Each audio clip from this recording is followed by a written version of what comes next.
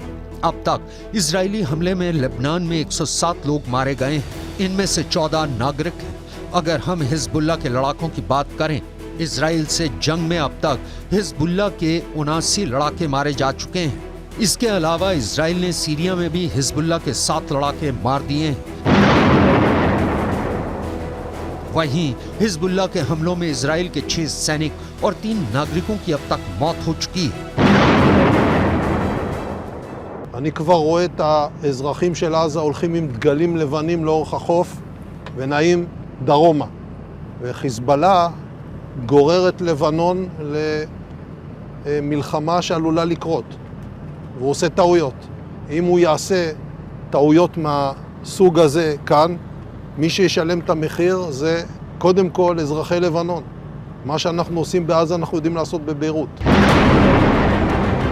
वहीं दूसरी तरफ पिछले 18 घंटे में इजरायली वायुसेना ने गाजा पट्टी से लेकर लेबनान बॉर्डर तक हमास और हिजबुल्लाह के लड़ाकों की लाशें बिछा दी हैं। महज 1 घंटे के अंदर इजराइल ने हमास के 100 लड़ाकों को भयानक धमाकों से उड़ा दिया है।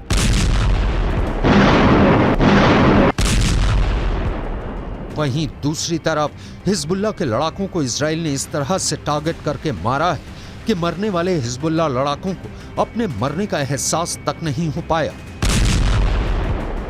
इजराइल के आईडीएफ ने जोरदार धमाकों से हमास और हिजबुल्लाह लड़ाकों के चीथड़े उड़ा दिए हैं। हिजबुल्लाह के पास ऐसे रॉकेट हैं जो इजराइल के किसी भी हिस्से को टारगेट कर सकते हैं। इसका अपना एक सशस्त्र विंग है जिसमें 1 लाख से ज्यादा लड़ाके बताए जाते हैं। इसके अलावा हिजबुल्लाह के पास 1.5 लाख मिसाइल होने का दावा किया जाता है। हिजबुल्लाह लेबनान की सेना से भी ज्यादा ताकतवर है। इसके पास बैलिस्टिक मिसाइलें हैं। हिजबुल्लाह हमास से ज्यादा संगठित और ताकतवर है। हिजबुल्लाह के पास इजराइल से लड़ने का खूब तजुर्बा भी है। उसके पास सबसे घातक आत्मघाती दस्ते हैं। गुरिल्ला युद्ध में इसके लड़ाके माहिर बताए जाते हैं। लेबनान, ईरान और सीरिया, ये 3 देश तो इजराइल से खूनी बदला लेने पर उतारू हो चुके हैं। हिजबुल्लाह के साथ साथ हुती विद्रोही भी इजरायली सेना पर हमला करने लगे हैं। अब खबर आ रही है कि कई मुस्लिम देशों ने कहा है कि अगर इजराइल ने सीज फायर के दौरान भी हमले जारी रखे तो फिर दुनिया इजराइल की तबाही और बर्बादी की तस्वीरें देखेंगी। फिर ना तो इजराइल को अमेरिका बचा पाएगा और ना ही ब्रिटेन और जर्मनी।